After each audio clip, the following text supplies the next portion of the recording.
আমি যে পুঁই শাকটা কেটে নিয়ে এলাম, এবার পুঁই শাকটাকে আমি ভালো করে ধুয়ে নিয়েছি।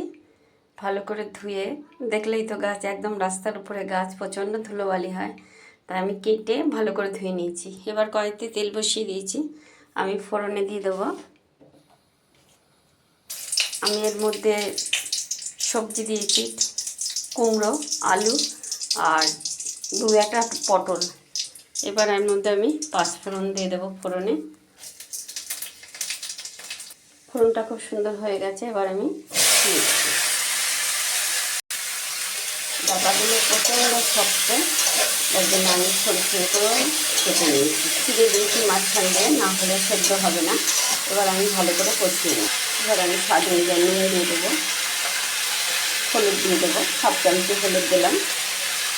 এবার ভালো করে নেড়ে আমি ঢাকা দিয়ে দেবো।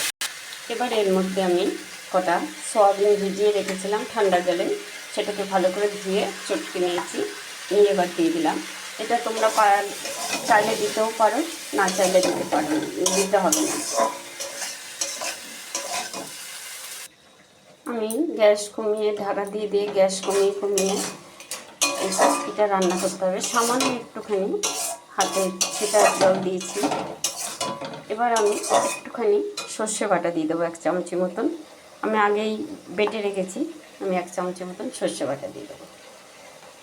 এবার ভালো করে এর সাথে মিশিয়ে আমি নামিয়ে নেব।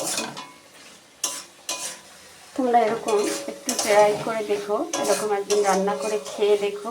আমি গ্যাসটা এবার অফ করে দেবো। খুব সুন্দর লাগে খেতে। তোমাদের কাছে নতুন নতুন মনে হতে পারে যে কেমন রান্না, পুঁই শাকের মধ্যে দিল সব, যে পুঁই শাকের মধ্যে আবার কেউ সোয়াবিন দেয় নাকি। তোমরা একবার করে খেয়ে দেখো, এটা দিয়ে রুটি দিয়েও খেতে পারবে, ভাত দিয়েও খেতে পারবে, খুবই ভালো লাগে খেতে। আমি এবার ঢেলে নেব। তোমাদের কেমন লাগলো আমার পুঁই মিটুলিটা রান্না, তোমরা কমেন্ট করো, আমার চ্যানেলটাকে সাবস্ক্রাইব করো, লাইক করে শেয়ার করো। আবারও বলছি, তোমরা এটা রান্না করে খেয়ে দেখো। আজকে রাখছি, আবার কাল আসবো অন্য কোনো রেসিপি নিয়ে।